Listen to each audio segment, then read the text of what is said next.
সুপ্রিয় দর্শক, আসসালামু আলাইকুম। আপনাদের সবাইকে স্বাগত জানাচ্ছি এখনকার আলোচনায়। আপনাদের সঙ্গে আছি আমি সিরাজুল ইসলাম। দর্শক, পাকিস্তানে আমেরিকা নতুন একটি ঘাঁটি খুলতে চেয়েছিল ইরানে হামলা চালানোর জন্য, কিন্তু পাকিস্তান তাতে রাজি হয়নি। আরেকটি গুরুত্বপূর্ণ ইরানের অভ্যন্তরীণ একটা খবর আছে। এমন কিছু বিলবোর্ড তেহরান শহরে স্থাপন করা হয়েছে যে বিলবোর্ডগুলো আমেরিকার জন্য মারাত্মক মারাত্মক সব মেসেজ দিচ্ছে। বিলবোর্ড বাট মেসেজগুলো খুব গুরুত্বপূর্ণ। এপাশে পাকিস্তানের প্রধানমন্ত্রী এবং সেনাপ্রধান একসাথে সৌদি আরব সফরে গেছেন। তাদের এই সফরের উদ্দেশ্য কী, আসল কাজ কী? আজকের আলোচনার সবচেয়ে বড় অংশ যেটা থাকবে সেটা হচ্ছে ডোনাল্ড ট্রাম্প ইরানের বিরুদ্ধে যে যুদ্ধ করতে আসলেন, এই যুদ্ধে তার প্রাপ্তিটা কী। সুপ্রিয় দর্শক, এই বিষয়গুলো নিয়ে আমি বিস্তারিত আলোচনা করার চেষ্টা করব। আশা করি প্রত্যেকটি আলোচনা ভালো লাগবে। আর আলোচনা যদি ভালো লাগে তাহলে সঙ্গে থাকবেন, লাইক কমেন্ট শেয়ার করবেন এবং চ্যানেলটি সাবস্ক্রাইব করে সাথেই থাকবেন। চলুন দর্শক, আমরা বিস্তারিত আলোচনা করি। প্রথমে বলছিলাম কি, যে পাকিস্তানে সামরিক ঘাঁটি খুলতে চেয়েছিল আমেরিকা ইরানের বিরুদ্ধে হামলা চালানোর জন্য। এই প্রস্তাব কবে কখন এক্স্যাক্ট জানা যায়নি, বাট সূত্রের খবর হচ্ছে পাকিস্তানের কাছে এই প্রস্তাব দিয়েছিল আমেরিকা, বাট পাকিস্তান রাজি হয়নি। যদি যুদ্ধ শুরুর আগে হয়ে থাকে তাহলে একটা হিসাব, আর যদি যুদ্ধের পরে, অর্থাৎ এই যে 40 দিনের যুদ্ধ, এর ভেতরে বা এই যে নতুন করে 13-14 দিনের যে যুদ্ধটা গেল, যুদ্ধবিরতির পরে আবার যে যুদ্ধ শুরু হলো, সেই সময় কোন সময় আমি শিওর না, বাট খবরটা এরকম যে পাকিস্তান সেই প্রস্তাব প্রত্যাখ্যান করেছে, সরি বলেছে। যখনই বলুক না কেন, যদিও আগে পরের সাথে একটা হিসাব আছে, যুদ্ধ শুরুর পরে যদি বলে থাকে তাহলে এক হিসাবে এই কারণে বলছি, যুদ্ধ শুরুর পরে ইরান যে পাল্টা আক্রমণ করেছে আমেরিকার বিরুদ্ধে, তাতে আশপাশের সমস্ত দেশ অবাক হয়েছে ইরানের সামরিক সক্ষমতা দেখে। এই জায়গা থেকে যদি বলে যে আমরা এই ঘাঁটি মাটি দিতে পারবো না, এটার সাথে আমরা নেই, তাহলে এক কথা, তার মানে ইরানের সামরিক সক্ষমতা দেখে বলেছে যে দরকার নেই সমস্ত ঝামেলা জড়ানোর, আমরাও ক্ষতিগ্রস্ত হব। আর যদি যুদ্ধ শুরুর আগের কথা হয়ে থাকে তাহলে ব্যাপারটা এরকম দাঁড়াবে যে পাকিস্তান ইরানকে একেবারেই নিকটতম ভ্রাতৃপ্রতিম বন্ধুপ্রতিম দেশ হিসেবেই দেখেছে, প্রতিবেশী দেশ হিসেবেই দেখেছে, এবং প্রতিবেশীর ক্ষতি তারা করতে দিতে চায়নি। এমন হতে পারে। যেটাই হোক, আলটিমেটলি হিসাব এখানে এসে দাঁড়ায় যে পাকিস্তান এখন পর্যন্ত ইরানের সাথে সৎ প্রতিবেশী সুলভ আচরণ করে এসেছে, মনোভাব দেখিয়েছে, এবং ইরানের ক্ষতি হোক পাকিস্তান এইরকম কোনো কাজ এখন পর্যন্ত করেনি বলেই আমরা আপাতত দেখতে পাচ্ছি। যেমন আমি বলি, এই যে 15 জাতির যে জোট গঠন করেছে, পাকিস্তান কিন্তু অনেক আগেই অ্যাক্টিভ হয়ে যেতে পারত, সেই দিকে যায়নি। সৌদি আরবের সাথে তার প্রতিরক্ষা চুক্তি আছে, এই প্রতিরক্ষা চুক্তির আওতায় ইরানের সাথে কনফ্রন্টেশনে যায়নি। কুয়েতের সাথে প্রতিরক্ষা চুক্তি আগেই ছিল, নতুন করে অ্যাকচুয়ালি সেটা সামনে আনা হলো, ইরানের সাথে কিন্তু কনফ্রন্টেশনে যায়নি। এছাড়া আঞ্চলিক রাজনীতির যে সমস্ত হিসাব নিকাশ, যেমন ইরানের চবাহার বন্দর ভারত ব্যবহার করে এবং সেখানে ইনভেস্ট করেছে। চবাহার বন্দর এবং গোয়াদার বন্দর একদম পাশাপাশি, পাকিস্তানের সীমানায় গোয়াদার বন্দর আর ইরানের সীমানায় চবাহার বন্দর, একদম বেলুচিস্তান সীমান্তে। এই জায়গা থেকে সম্পর্ক কিন্তু অনেক বেশি খারাপ হতে পারত ইরান এবং পাকিস্তানের, কিন্তু তা হয়নি। পাকিস্তানের সাথে ইরানের সম্পর্কটা মোটামুটি ভালোর ভেতর দিয়ে গেছে এবং ইদানিং সে সম্পর্ক অনেক বেশি উন্নত হয়েছে। এবং এই উন্নত হওয়ার ফলে ইরান যেমন সুবিধা পাচ্ছে, পাকিস্তানের সুবিধা পাচ্ছে এবং অনেক সুবিধা পাবে। ইরানকে কেন্দ্র করে পাকিস্তানের যে ডিপ্লোমেসি এবং যে সমস্ত কর্মকাণ্ড, তার একটা বিরাট ইতিবাচক প্রভাব পড়েছে মুসলিম বিশ্বে, সারা বিশ্বে তো বটেই, মুসলিম বিশ্বে। এবং পাকিস্তানকে এখন আসলে সবাই অনেকটা মাথায় রাখার মতো করে রাখছে। কুয়েত তার সাথে চুক্তি করছে, কাতার, সৌদি আরব, জর্ডান তাকে বিশেষ মর্যাদা দিচ্ছে, তারপরে সোমালিয়ার সাথে তার চুক্তি হচ্ছে, তুরস্কের সাথে তো আছেই, ইরানের সাথে সম্পর্ক আছে প্রতিবেশী দেশ হিসেবে, চীনের সাথে সম্পর্ক আছে। এই জায়গায় মানে একটা মধ্যমণি হয়ে গেছে ইদানিংকার দিনগুলোতে। তো যাই হোক, যে কথা বলছিলাম যে পাকিস্তান যেহেতু রাজি হয়নি ইরানকে হামলা চালানোর জন্য আমেরিকাকে ঘাঁটি দিতে, এটা অত্যন্ত বড় একটা বিষয় এবং এটা আসলে একটা অনুকরণীয় বিষয় যে প্রতিবেশীর সাথে কিভাবে এরকম বিপদের দিনে পাশে দাঁড়াতে হয়। সীমান্তবর্তী যে দুই প্রতিবেশী দেশ তাদের ভেতরে এরকম সম্পর্কই থাকতে হয়। দর্শক, আমরা এবার সৌদি জোটের বিষয় নিয়ে একটু কথা বলি এবং পাকিস্তানের প্রধানমন্ত্রী সৌদি আরব সফরে গেছেন, তার সাথে সেনা প্রধান রয়েছেন। সৌদি আরব সফরে গেছেন পাকিস্তানের প্রধানমন্ত্রী, তার সাথে কেন সেনা প্রধান, এটা একটা ব্যাপার। আর সৌদি আরব আপনারা সবাই জানেন যে কয়েকদিন আগে একটা জোট গঠন করেছে, 15 জাতির জোট, ইয়েমেনের হুতিদের বিরুদ্ধে যুদ্ধ করার জন্য। সেটারও একটা ব্যাপার আছে। তো এই বিষয়টা নিয়ে একটু আলোচনা করি। সেটা হচ্ছে পাকিস্তানের প্রধানমন্ত্রী শেহবাজ শরীফ এবং সেনা প্রধান ফিল্ড মার্শাল আসিম মুনির, তারা দুইজন সৌদি আরব সফরে গেছেন। এই সফরে দুইজনের সাথেই সৌদি রাজা সালমান, যুবরাজ মোহাম্মদ বিন সালমান, তাদের বৈঠক হবে। তারা উমরা পালন করবেন যথারীতি এবং মদিনা শরীফের রাসূলুল্লাহ সাল্লাল্লাহু আলাইহি ওয়াসাল্লামের রওজা জিয়ারত করবেন। এরকম অনেকগুলো গুরুত্বপূর্ণ কাজ আছে। এর ভিতরে সবচেয়ে বড় যে কাজটা হবে সেটা হচ্ছে এই যে, আমার ধারণা এই যে ইয়েমেনের সাথে সৌদি আরব লড়াই করার জন্য যে 15 জাতির জোট করলো, এখানে কিন্তু হুতিরা পাকিস্তানকে বিশেষ সুবিধা দিয়েছে, তাদের জাহাজ আটকাচ্ছে না। তাইলে পাকিস্তান এখানে কিন্তু নৈতিকভাবে একটা দায়বদ্ধতার ভিতরে পড়েছে। পাশাপাশি ইরানের সাথে তার যে সম্পর্ক এবং হুতিদের সাথে যদি এখন পাকিস্তান সৌদি আরবের হয়ে লড়াই করে, তাহলে মধ্যপ্রাচ্যের অনেক হিসাব বিকাশ কিন্তু পাল্টে যাবে। এই জায়গা থেকে পাকিস্তানকে অত্যন্ত সতর্কতার সাথে পা ফেলতে হচ্ছে। সৌদি আরবের সাথে পাকিস্তানের সম্পর্ক আছে, এটা আমরা জানি, এটা বহু আগে থেকে ছিল, এখন আছে, ভবিষ্যতে আরও কতদিন থাকবে তার কোনো ঠিক ঠিকানা নেই। এবং ইয়েমেনের সাথে সৌদি আরব এর আগে জোটবদ্ধভাবে লড়াই করেছে, কিন্তু সেই জোটে সরাসরি পাকিস্তান যুক্ত হয়নি। শেহবাজ শরীফের ভাই নওয়াজ শরীফ যখন পাকিস্তানের প্রধানমন্ত্রী 2015 সালে, তখন কিন্তু সৌদি আরব ইয়েমেনের বিরুদ্ধে প্রথম যুদ্ধ শুরু করে। তখনও কিন্তু নওয়াজ শরীফ সরাসরি সৌদি আরবের পক্ষে দাঁড়িয়ে ইয়েমেনের সাথে যুদ্ধ করেনি, কারণ ভ্রাতৃঘাতী, মুসলিম ভ্রাতৃঘাতী যুদ্ধ হবে, এই কাজটা পাকিস্তান করেনি। নাম্বার 1। নাম্বার 2 হচ্ছে, যেহেতু এখানে সৌদি আরব এবং ইরানের একটা ক্যালকুলেশন, ইকুয়েশন অনেক কিছু ছিল, এই জায়গা থেকে পাকিস্তান সৌদি আরবের পক্ষে যাবে নাকি ইরানের পক্ষে যাবে, এটা একটা বিরাট ঝামেলার কারণ ছিল। কারণ পাকিস্তান হচ্ছে ইরানের একেবারে প্রতিবেশী দেশ, তার সাথে 900 কিলোমিটার সীমান্ত, আর ওপাশে সৌদি আরবের নিরাপত্তার অনেক কিছু দেখভাল করে পাকিস্তান। তো অথচ দুটোই মুসলিম কান্ট্রি, দুটোই মধ্যপ্রাচ্যের গুরুত্বপূর্ণ শক্তি। তাহলে কার পক্ষে যাবে এবং কার শত্রু হবে আর কার মিত্র হবে, এটা বিরাট একটা ঝামেলা ছিল। এই ঝামেলায় পাকিস্তান কিন্তু তখন সৌদি আরবের পক্ষে ইয়েমেনের বিরুদ্ধে লড়াই করেনি। আজকে কি সেই পাকিস্তান সেই নীতি থেকে সরে আসবে হুট করে?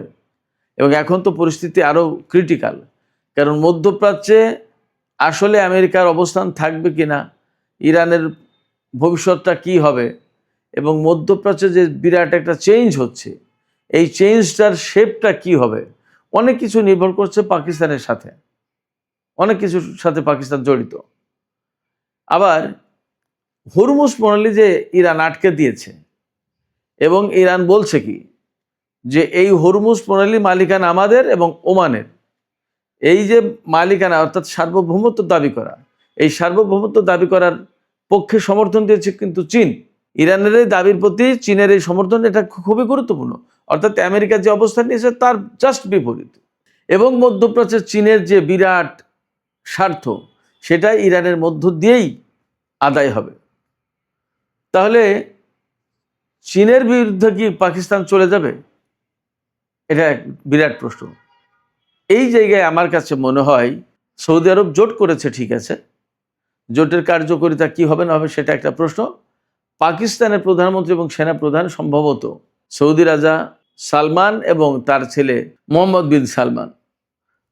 আমার মনে হয় যে তাদেরকে তিনি এই দুইজন ব্যক্তি বোঝাতে গেছেন বা তাদের সাথে একটা আলাপ আলোচনা দিন দরবার করতে গেছেন যে এই ধরনের জোট করে যদি ইয়েমেনের বিরুদ্ধে যুদ্ধ শুরু করা হয় তাহলে তার নেতিবাচক প্রভাবটা কি পড়বে এবং মধ্যপ্রাচ্যে কার কি সমস্যা, কার কি ক্ষয়ক্ষতি হবে, এইগুলো তারা হয়তো তুলে ধরবেন এবং ফাইনালি নিশ্চয়ই তারা এই মেসেজটা দেওয়ার চেষ্টা করবে। আমার ধারণা যে এই ধরনের যুদ্ধ পাকিস্তানের জন্য ক্ষতিকর, সৌদি আরবের জন্য ক্ষতিকর, ইরানের জন্য, টোটাল মুসলিম উম্মার জন্য এবং মধ্যপ্রাচ্যের জন্য, সবার জন্যই ক্ষতিকর এবং এতে আলটিমেটলি লাভবান হবে ইসরায়েল এবং তার সহযোগী শক্তিগুলো। হয়তো পাকিস্তান এই মেসেজ দেওয়ার চেষ্টা করবে। আফটার অল হয়তো চীনের পক্ষ থেকেও কিছু মেসেজ থাকবে। আমার ধারণা যে চীনের কিছু মেসেজ নিয়েই পাকিস্তানের প্রধানমন্ত্রী এবং সেনাপ্রধান সৌদি আরব গেছে, যে চীন কিন্তু এই জিনিসগুলো হয়তো চাইছে না। পাকিস্তানের কথা সৌদি আরবের রাজা বাদশারা কতটুকু শুনতে চাইবেন সেটা একটা ব্যাপার, কিন্তু চীনের কথাই তারা চুপ হতে পারে। আমার ধারণা যে সেনাপ্রধান এবং প্রধানমন্ত্রী দুইজন একসাথে সফর গেছেন এই সমস্ত কারণে। এর সাথে কিন্তু আরও কয়েকজন মন্ত্রী আছেন। পররাষ্ট্রমন্ত্রী তো এই মুহূর্তে সৌদি আরবে রয়েছেন, পাকিস্তানের পররাষ্ট্রমন্ত্রী ইসাক দার। এছাড়া তথ্যমন্ত্রী এবং আরও বেশ কয়েকজন মন্ত্রী এই সফরে শাহবাজ শরীফের সাথে আছেন। সুপ্রিয় দর্শক, আজকের মূল যে আলোচনাটা করতে চাইছিলাম সেটা হচ্ছে যে তেহরান শহরকে বিলবোর্ডের শহরে পরিণত করা হয়েছে। তেহরান শহরকে বিলবোর্ডের শহরে পরিণত করা হয়েছে এবং সেখানে বেশ কিছু মেসেজ ক্যারি করছে আমেরিকার জন্য। একটা বিলবোর্ডে দেখানো হয়েছে যে স্ট্যাচু অফ লিবার্টি ভেঙে চুরে পড়ে গেছে, আর একটা বোর্ডে দেখানো হয়েছে ইরানের সর্বোচ্চ নেতা যিনি শহীদ হয়ে গেলেন আয়াতুল্লাহ আলী খামেনি, তার মুষ্টিবদ্ধ হাত। আরেকটা বিলবোর্ডে দেখা যাচ্ছে যে কারবালায় যে লাল পতাকা ছিল ইমাম হোসেনের কাছে, সেই পতাকারই একজন তরুণ দাঁড়িয়ে। আরেকটা বিলবোর্ডে দেখা যাচ্ছে হরমুজ প্রণালী এলাকায় একটা কঙ্কাল পড়ে আছে এবং পারস্য উপসাগরে একটি বিরাট বিশাল জাহাজ যাচ্ছে, তাতে লেখা আছে দি পার্সিয়ান গালফ, ফার্সিতে খালিজে ফার্স লেখা রয়েছে। এই যে বিলবোর্ডগুলো, এই বিলবোর্ডগুলো দিয়ে মূল মেসেজ যা বলা হচ্ছে যে আমেরিকা তাদের সর্বোচ্চ নেতাকে হত্যা করেছে, কেন তার প্রতিশোধ দেওয়া হবে না, এবং বলা হচ্ছে যে ইমাম হোসেনের অনুসারীরা কেন তোমরা তোমাদের ইমামকে হত্যার অর্থাৎ আলী খামেনিকে হত্যার প্রতিশোধ নেবে না। জাগিয়ে তোলা হচ্ছে, মেসেজ দেওয়া হচ্ছে এবং প্রতিশোধের বাণী এখান থেকে প্রচার করা হচ্ছে। এবং স্ট্যাচু অফ লিবার্টি যে ভেঙে পড়ে গেছে, তার মানে স্ট্যাচু অফ লিবার্টি ন্যায় বিচারের প্রতীক ছিল, ন্যায় বিচারের প্রতীক নেই, এটা ধ্বংস হয়ে গেছে, এটা শেষ, এটা প্রমাণ করা হয়েছে। আর পারস্য উপসাগরের হরমুজ প্রণালী এলাকায় যে কঙ্কাল পড়ে রয়েছে, অর্থাৎ আমেরিকা বহুদিন ধরে হরমুজ প্রণালী খোলার চেষ্টা করেও ব্যর্থ হয়েছে, তারা পারেনি, তারা ব্যর্থ, এবং সেখানে ইরানের কন্ট্রোল পরিষ্কার, ইরানের কন্ট্রোল, ইরানের জাহাজ চলাচল করছে, এটা মিন করছে। অর্থাৎ এখানে আমেরিকার জন্য বেশ কিছু মেসেজ আছে। এই মেসেজগুলোর সাকুল্যে মোদ্দা কথা যেটা, সেটা হচ্ছে সেই আলোচনাটাই আসল আলোচনা, এবং সেটা আমি এখন করি। আমেরিকা আসলে মধ্যপ্রাচ্যে অভিযান চালিয়ে কি পেয়েছে? তারা ইরানের সরকার পরিবর্তন করতে এসেছিল, তারা ইরানের পরমাণু কর্মসূচি ধ্বংস করে দিতে এসেছিল, ইরানের সামরিক সক্ষমতা একদম কমপ্লিটলি মাটির সাথে মিশিয়ে দিতে চেয়েছিল, ইরানের হাতে কোনো ক্ষেপণাস্ত্র, কোনো প্রতিরক্ষা ব্যবস্থা থাকবে না, এরকম করতে চেয়েছিল, এবং ইরানে একটা তাদের মতো করে একটা সরকার প্রতিষ্ঠা করতে চেয়েছিল। এটা 48 ঘন্টা থেকে 2-4-5 দিনের ভেতরেই করতে চেয়েছিল। কিন্তু ব্যাড লাক, তাদের সরকার পরিবর্তন হয়নি, ইরানের পরমাণু কর্মসূচি ধ্বংস হয়নি, ইরানের সামরিক সক্ষমতা ধ্বংস করা তো দূরে কথা, আরও বেড়েছে, এবং ইরানে তাদের মতো করে সরকার একটা প্রতিষ্ঠা করতে পারেনি। এটা তো গেল পুরনো আলোচনা। নতুন আলোচনা বা সবচেয়ে গুরুত্বপূর্ণ যেটা, সেটা হচ্ছে এই হরমুজ প্রণালী খোলা ছিল, বন্ধ করে দিয়েছে এখন ইরান। এখন অনেকগুলো শর্ত শরাতের ভেতর দিয়ে এই হরমুজ প্রণালী ইরানকে দিয়ে খোলাতে হবে, এবং আসলে এই সমস্ত শর্ত শরাইতে ইরান কতদূর রাজি হবে সেটাও এখন প্রশ্ন। অর্থাৎ যুদ্ধের আগে হরমুজ প্রণালী খোলা ছিল, সেই হরমুজ প্রণালী এখন বন্ধ। সেই হরমুজ প্রণালী খুলতে গেলে এখন ইরানকে টাকা দিতে হবে। সেই টাকাটা কি? নগদ ওই যে $300 বিলিয়ন একটা ফান্ড, ওইটা দেওয়ার প্রশ্ন কিন্তু থেকে গেছে, ইরান ওই জায়গা থেকে সরবে না। আবার ইরানের যে সমস্ত বিদেশে তার যে সমস্ত অর্থ সম্পদ আমেরিকা আটকে রেখেছে নিষেধাজ্ঞা দিয়ে, সেই টাকা তাকে ফেরত দিতে হবে। তার উপর থেকে যত নিষেধাজ্ঞা, অর্থাৎ আমেরিকা যত ময়লা আবর্জনা চাপিয়েছিল ইরানের উপর, সেই ময়লা আবর্জনা কার্যত আমেরিকাকেই এখন পরিষ্কার করতে হবে। তাহলে যুদ্ধ করে লাভটা কি হলো? এর চেয়ে বড় কথা মধ্যপ্রাচ্যে আমেরিকার যত ঘাঁটি ছিল সমস্ত ঘাঁটি তছনছ করে দিয়েছে। তাহলে লাভটা কি হলো? শুধু তছনছ করে দেয়নি, এই ঘাঁটিগুলো আর নতুন করে গড়তে পারবে না আমেরিকা মনে হচ্ছে না। কারণ হরমুজ প্রণালী খুলে দেবে না, জাহাজ ভর্তি করে অস্ত্র আনতে পারবে না, ঘাঁটিগুলো আর কোনোদিন দাঁড়াবে না। এবং মধ্যপ্রাচ্যের দেশগুলো যারা আমেরিকার পরম বন্ধু, পরম শুভাকাঙ্ক্ষী ছিল, সেই দেশগুলো এখন আমেরিকাকে কিন্তু আর ভরসা করতে পারছে না। এই দেশগুলোর কাছে নিরাপত্তার নামে যে বিপুল পরিমাণে অস্ত্র বিক্রি করত, এখন কি আর তা পারবে? ইতিমধ্যেই কিন্তু পাকিস্তান এবং চীন জায়গা দখল করা শুরু করেছে। এরপরে মধ্যপ্রাচ্যে আমেরিকার বা সারা বিশ্বে যে প্রভাব প্রতিপত্তি ছিল, মাতবরি ছিল, যে অবস্থান ছিল, সেই অবস্থান, সেই প্রভাব প্রতিপত্তি কি আর কোনোদিন ফিরে পাবে? শুধু তাই না, এই যুদ্ধ করতে এসে আমেরিকা যদি এখান থেকে পরাজিত হয়ে মধ্যপ্রাচ্য থেকে চলে যায়, তাহলে ইসরায়েলের নিরাপত্তা কোথায় যাবে? এই যে ভূখণ্ডটা, এই ভূখণ্ডটাকে তো এখন মারাত্মক হুমকির মুখে ফেলেছে।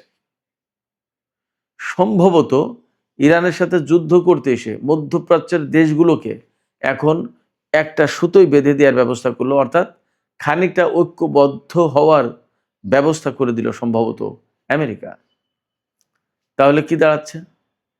এখানে পাকিস্তান, তুরস্ক, চীন, ইরানের প্রভাব তো বটেই, এই সমস্ত দেশের প্রভাব ব্যাপকভাবে বেড়ে যাবে, এবং একেবারে চিহ্নিত শক্তি হিসেবে ইরান এখন বিশ্বের বুকে দাঁড়িয়ে গেল। এতদিন গোপন শক্তি ছিল, ইরানকে মানে কি মানে না, নানান রকম ব্যাপার, তার সাথে যেহেতু আমেরিকার দ্বন্দ্ব, নিষেধাজ্ঞা, আমেরিকাকে উপেক্ষা করে কিন্তু কেউ ইরানের বিরুদ্ধে যেতে চাইতো না। এখন ইরানের সাথে পাকিস্তানের বিরাট বিরাট চুক্তি হচ্ছে। তাহলে তো সমস্ত সবকিছু মিলে হিসাব নিকাশ করে আমরা দেখতে পারি যে এই যুদ্ধ করতে এসে আমেরিকা আসলে খুব লাভবান হতে পারেনি। শুধু লাভবান হতে পারেনি এইখানে তা না, খোদ আমেরিকার ভেতরেও কিন্তু সংকটে পড়েছে। বহু সংখ্যক গুরুত্বপূর্ণ অফিসার, সেনা অফিসার, তাদেরকে বহিষ্কার করা হয়েছে, অনেকে পদত্যাগ করেছে। রাজনৈতিক ক্ষেত্রে রিপাবলিকান দল মারাত্মক রকমের সংকটে পড়েছে। সামনে নভেম্বরে যে মিড টার্ম ইলেকশন, সেই ইলেকশনে তারা পার পাবে কিনা সেটা একটা প্রশ্ন। ডোনাল্ড ট্রাম্প প্রেসিডেন্ট হিসেবে আমেরিকার জনগণ থেকে শুরু করে সারা বিশ্বের জনগণের কাছে একটা প্রশ্নের জন্ম দিয়েছে। তিনি যা বলেন তিনি তা রাখেন না, তাহলে তিনি কতটুকু বিশ্বাসযোগ্য?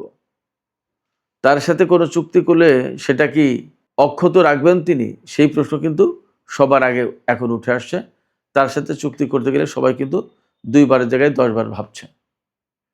সব কিছু মিলে ইরান যুদ্ধ আমেরিকার জন্য বলা হচ্ছে প্রচণ্ডভাবে একটা নেগেটিভ কর্মকাণ্ড হিসেবে দেখা দিয়েছে।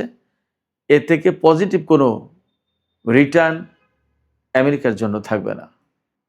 এখন ডোনাল্ড ট্রাম্প জোর করে বলছেন যে আমাদের হাতে প্রচুর অস্ত্র আছে, কিন্তু বাস্তব ইনফরমেশন হচ্ছে তাদের অস্ত্র ভাণ্ডার মারাত্মকভাবে খালি। তাহলে লাভটা কি হলো? সুপ্রিয় দর্শক, এখনকার আলোচনা এখানে শেষ করতে চাইছি। আলোচনা শেষের আগে আপনাদের মতামত জানতে চাই, আপনারা কি মনে করছেন এই যুদ্ধে ইরানের সর্বোচ্চ নেতা মারা গেছেন এবং আরও অনেক সেনা কর্মকর্তা, বিজ্ঞানী অনেক মারা গেছেন। কিন্তু সমস্ত হিসাব নিকাশে আসলে লাভ কার হয়েছে আর ক্ষতি কার হয়েছে, সমস্ত হিসাব নিকাশ চূড়ান্ত যদি করেন, বেশি লাভবান কে হলো আর বেশি ক্ষতিগ্রস্ত কে হলো, আপনাদের মতামত জানিয়ে কমেন্টে লিখতে পারেন। আর ভিডিও ভালো লাগলে আবারও বলি, লাইক, কমেন্ট, শেয়ার করবেন এবং চ্যানেলটি সাবস্ক্রাইব করে সাথেই থাকবেন। দর্শক, এখনকার মতো আলোচনা এখানে শেষ করছি। সবাই অনেক অনেক ভালো থাকুন। আল্লাহ হাফেজ।